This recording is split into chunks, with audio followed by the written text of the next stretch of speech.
ขึ้นเนาะแต่คันเพิ่นหายใจเองบ่ได้ก็นอนอยู่นี่ก่อนถ้าเรื่องอาการเพิ่นความดันเอียงเลย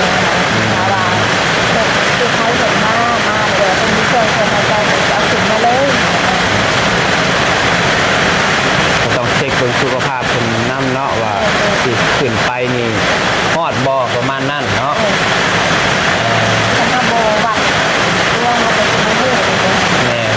แล้วก็เลยจะไปนอกไปจะเป็นค่าว่าระบบเกินค่าเอาขึ้นมาตอนนี้ก็ดูว่าโดยมันจะเป็นไปด้วยโอ้โหหนูนี่คุณชายเนี่ยเถื่อนหนาแล้วบ่อยู่แล้วให้อัดเด้อประตูห้องเทิงหัวอัดเบิดโลดมันตั้งแต่นอกอยู่ในเขาจอบอยู่แล้วพวกโจรได้เขาไปเขาหลักไปเท่าไหร่หนูน่าจะหกเลยเงินเดือน2 ล้านไปรุ่น2 ล้านไปเดือนไม่ไหวใครใช้จ่ายเพื่อนแล้วก็ไม่ไหวเสียจ่ายไม่เท่าบนเหลือยังบ่มีเงินไม่จ่ายได้น้ำจริงมันเข่าตะหงนะจ๊ะหงอื่นไม่ได้เข่าหงไม่เข่ามันเข่าบ่ได้มันข่าวแต่หกนะสาวข่อยเพราะว่านะสาวข่อย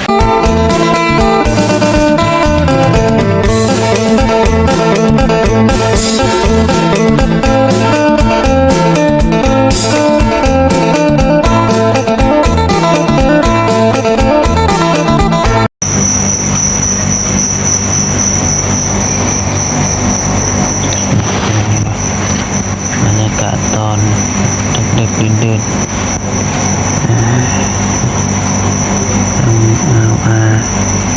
ทางเมย์น้องเบลเพื่อนไปแล้วเนาะเพิ่นนอนอยู่ข้างเดินเลยแหละพากันนอนอยู่นี่เลยตอนนี้เป็นเวลา1 โมงแล้วเนาะยังบ่ทันได้นอนหรอกบัดใจนอนบ่หลับหน่อยจะเสร็จแล้ว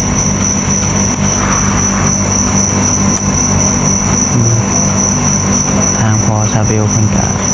ตอนนี้ทางหมอเพิ่นให้ออกมาแล้วเนาะเพราะว่าเพิ่นหายใจเองบ่ได้แล้วเป็นลมใจก็ฟังเห็นเพิ่นใส่อันหยังตัวหายใจเทียมบ่หรือว่าหยังที่เพิ่นเอิ้นนั่นนะพี่น้องฝนก็ตกเนาะหนาวพี่น้อง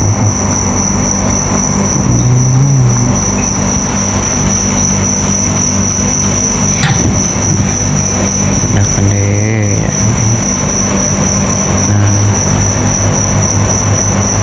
ยังไงหายเลยพี่น้องเนาะ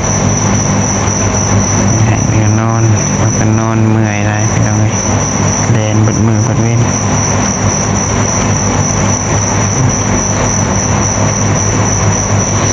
ใจก็อยากนอนอยู่พี่น้องแต่นอนบ่หลับมืออื่นเนาะก็จะนอนตอนเว้นเนาะตอนที่มีเวลาแบบช่วงเด็กเดือนแล้วมีเท้าอยู่กลางมุ้งนอนเลยมีตาบาร์บี้มาเยี่ยมเจ้าคนเมื่อแล้วเนาะเอาเพียงเลยเปิดภาพไม้วันนี้จะแจ้งภาพเป็นอย่างเนาะฝนกระตกห้ามโอ้ยจับไว้ก็พามาเบิดเขียนกันเลยพากันนอนอยู่นี่เหมือนเพื่อนนี่เนาะนอนอยู่ข้างนี่เลย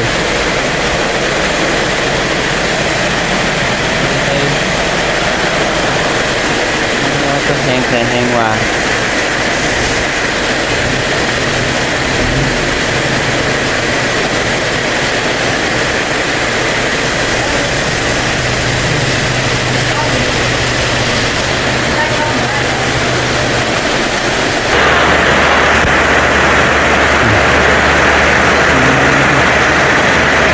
ตอนนี้เป็นเวลา6 โมงเช้าพี่น้องเนาะโคตรคุณแม่น้องไม่เคยเปิดห้างนะบอกโอ้ เป็นห้างอยู่บ่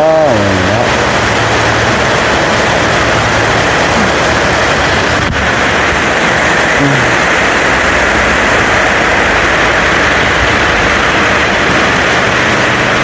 ลุกเที่ยวเลยลูกเก็บไว้มาผักสาดผักนังไว้ไหมเปียก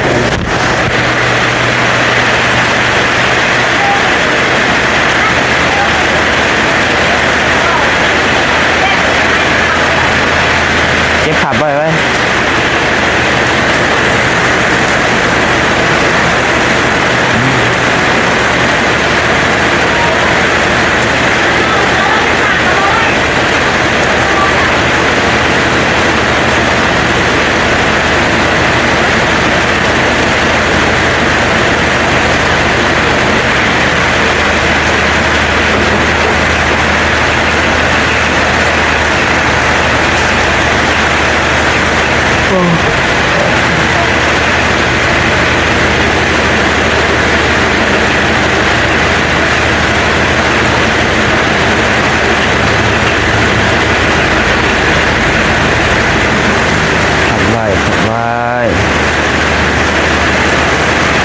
แจ้งจางกลาง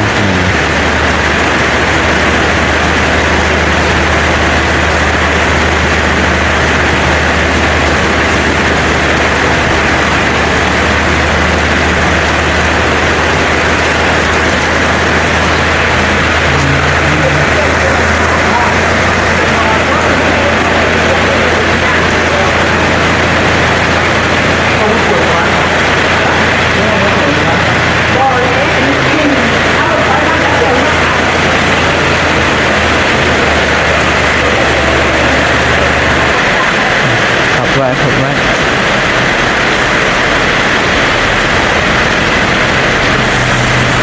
เปียกเบิดหนึ่งเนาะถ้าก็นอนนี่แหละเมื่อคืนทางพัดไซกำลังเบลหัวนอนอยู่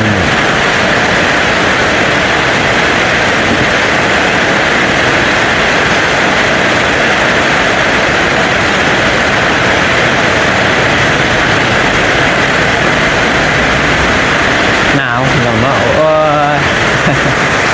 แต่ก็รับเฉยตอนไปนอนมากผมก็รับเฉย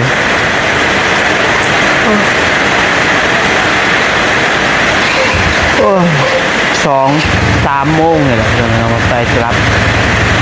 บ่ไหวแห้งเลยอยากนอนบวกห่างกายเขาเมื่อยเนี่ยเด้เลยรับว่ากันยัง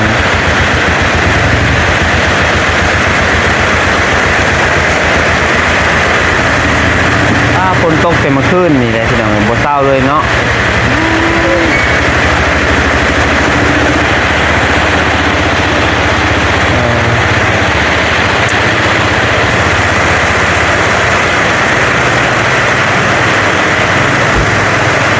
ใครลุงพอบ่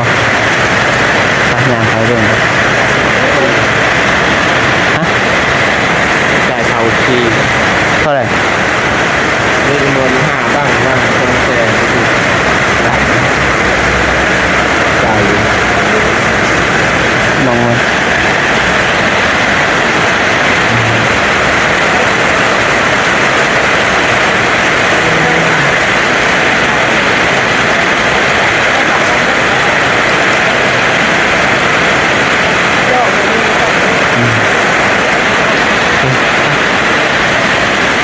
จ่ายค่าออกซิอย่างเนาะบ้าง2 แสนหาบ้างแต่ล้านหนึ่งคืนละล้านอย่างเนาะแต่อยู่หุ่นอยู่ดอกหน่อย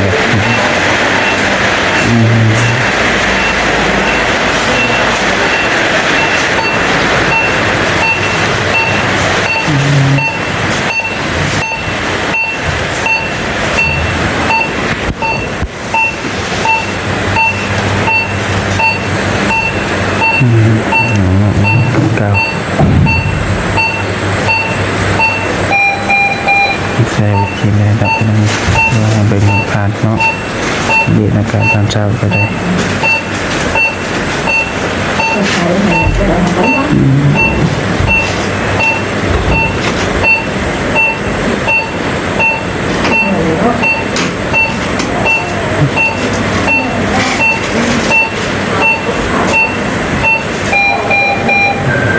โอเคแล้วเขาไปเยี่ยมเพิ่นกะยังคือเก่าเนาะ โดยคือเก่าคือยังดีขึ้นเลย คือทางแม่ทางแม่มันด้วยว่าเป็นยังไงต่อคือมัน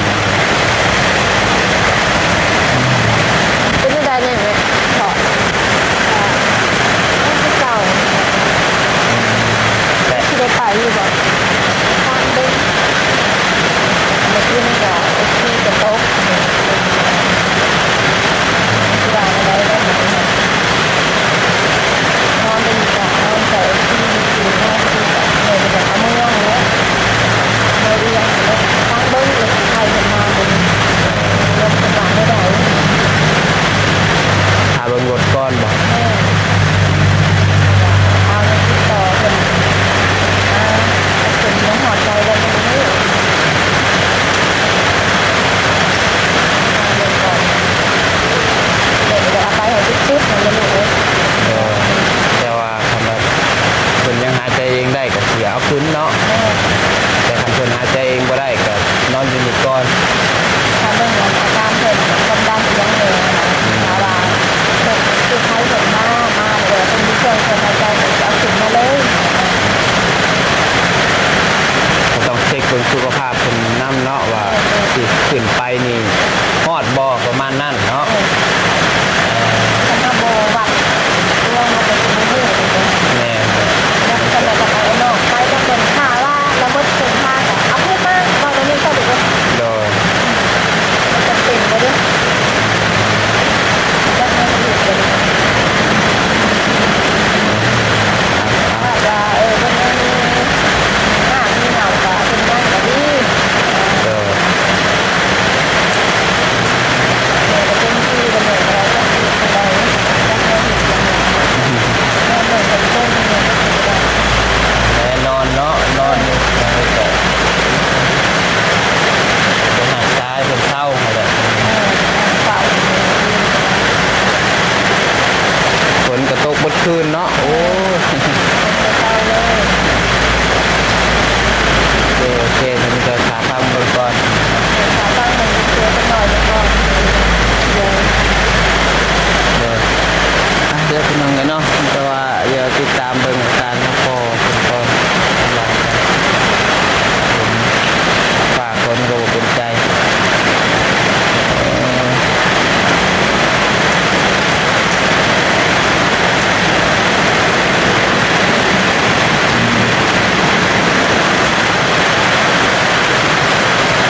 จังอย่างนี้เนาะเนี่ยกระทานแต่คนเศร้าเลยครับนอนน้ำหน้าแบบไหน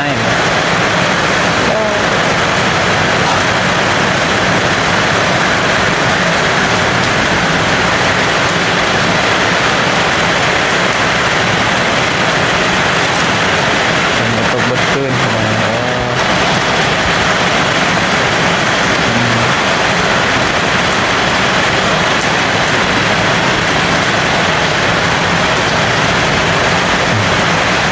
ถ่ายแล้วแต่เราอยู่เนาะ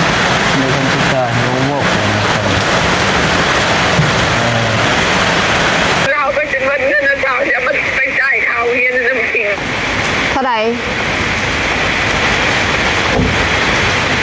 เป็นงานเรียนได้ มันเห็นชอบเรือจริงๆ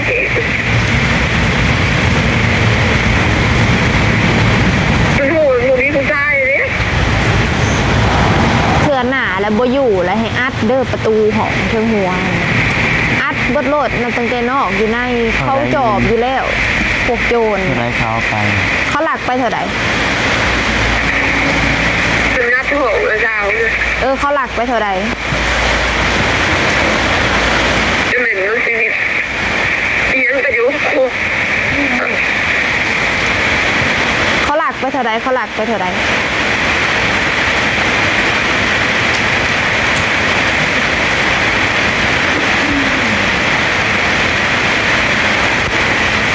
มีสัญญาณ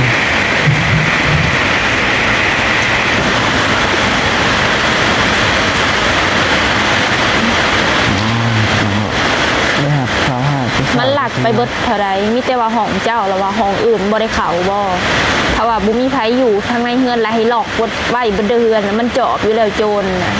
มันย่างเลาะในกลางทางนะบักอันนะ เนาะผู้อีก ไม่ใช่มีผู้ชายคนหนึ่งที่ย่างเลาะในกลางทางตัวนั้นคอยสงสัยผู้นั้นเพราะว่าผู้นั้นเคยมาหลักกระแลมอยู่ห่านข่อยแล้วก็น่าจะเป็นผู้นั้น ขันหมูขนาดนั่นจะตำรวจไปจับมันอยู่แล้ว เพื่อนเขาบอกนะจ๊ะเพื่อนจะว่าไปจะเปิดซื้อใส่เหลือ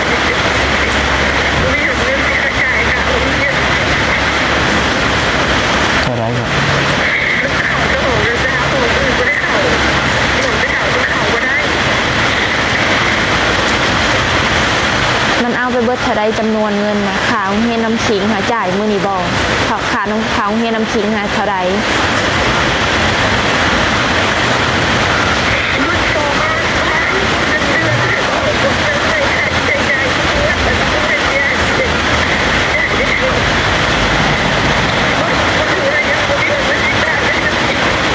สุดดุ เงินเดือน2 ล้านไป รุ่นโตมากเดือนผมจะใส่ขาดใจใจเพื่อนแล้วก็ไม่ไหวเสียจ่ายไม่เท่าบนเรือยังบ่มีคนไม่ได้จ่ายได้น้ำทิ้งมันเข่าจะหงนะจ๊ะหงอื่นไม่ได้เข่าหงไม่เข่ามันเข่าบ่ได้ มันข่าวแต่หองนะสาวข่อยเพราะว่านะสาวข่อยหาเราหมักเปิดประตูอันนี้ก็ถึงหัวบนนอนไว้หั้นนะเวลาบ่อยู่ฮะ เนาะ เดี๋ยว มันเป็นปัญหามันจะเลือกอย่างไรทางนาซาคนโทรมาบอกว่าเมื่อคืนนี้โจรเข่าเพื่อนบอกโจรงัดเพื่อนเข่าเพื่อนเข้าห้องมา เข้าห้อง เข้าห้องนาซาเพื่อนอย่างไรแต่เอาเงินไปเป็นเบิดเงินมีอยู่2 ล้านปลายบอก2 แม่เงินเดือนหาก็ออกจะมาไว้ใช้จ่ายอยู่ในเฮือนนี่แหละแล้วว่าเอาไปจ่ายค่าโรงเรียนน้ำคิงน้ำลูกเล่าแหละ มันจะไล่ถึงเนาะมีเงินกับบุเป็นตาปะไว้เด้อจองให้ก็คิดดอกของออกแค่กับบุอยู่มันดอกขนาดนี้กับเพื่อนกับมันจะติดต่ออยู่มาแล้วเพื่อนผมนี่เป็นผู้ยิ่งอยู่ผู้ชายกับผู้เฒ่าเขาเฒ่า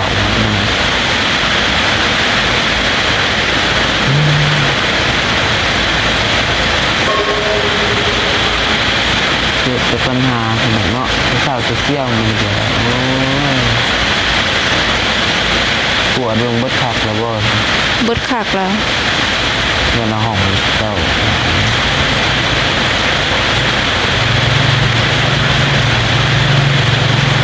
จนแล้วดิเนาะจิบก็ได้เงินเดือนเป็นเงินเดือนเลยจะไว้ใจค่าโรงเรียนลูกเนาะ โดยเงินเดือนก็2 ล้านกันนึง ไว้ใจ บ่ได้รวมบ่ได้หลาย2 ล้านก็ตกอยู่3,000-4,000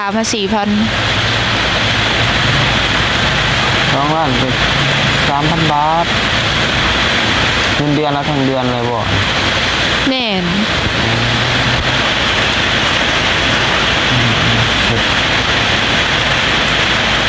เก็บงานมาทั้งเดือนมาให้โมมาหลักเอาเงินเนาะโอ้ยพังเลยละบ่พังเลยละบ่ โรงเรียนน้ำจริงจะ700,000วันจันทร์จะเอาไปจ่ายว่ากดออกมาไว้ว่า โอ้เงินล้าน700,000 บาท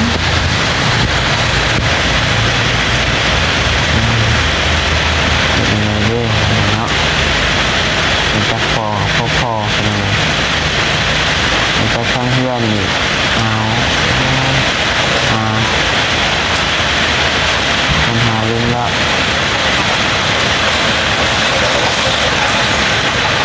คนยังบ่มีเงินจ่ายค่าโรงเรียนร้านเนาะ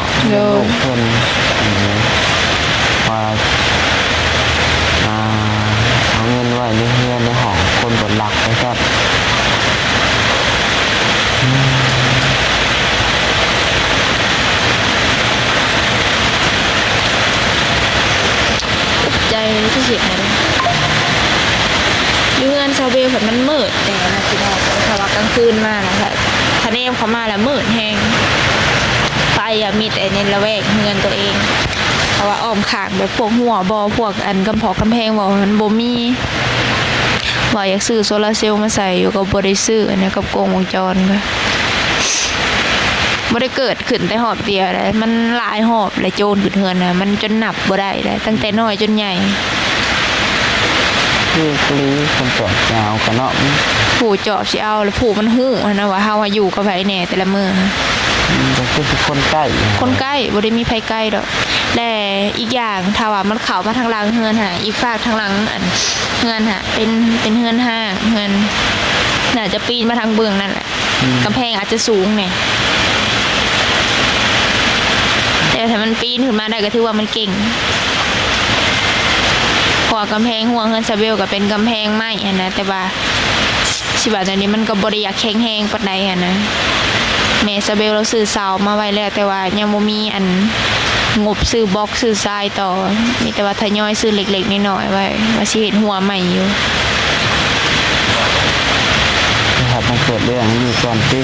แม่น แล้วเอ้าคือเนาะของอาจารย์มันได้ด้วยดีเลยคนกระตบเบิดคืนสาวจะเสือเนาะพอถาฟังการพอเป็นเรื่องของคนก็ได้ก็ชินอะไรต่อเพราะว่าคนเดียวขึ้นเลี้ยงได้บ่ส่วนใดๆเป็นทั้งปวดทั้งสุขภาพเป็นก้อนเป็นอย่างเนาะไปสามีเจ้าสำหรับที่นี่นำมาใส่ขอลำลาก่อนได้ทันเด้อขอบคุณทุกคนพี่น้องเอเชียไลน์ที่เข้ามาชมและเป็นกำลังใจให้เมื่อนี้เกิดได้รับข่าวให้แต่เศร้าแน่พี่น้องข่าวบ่ดีแน่เมื่อยตื่นเนาะโตมากก็ทั้งหายทั้งหอกเราก็ได้เนาะสู้ๆบักรอดีก็ ไปดี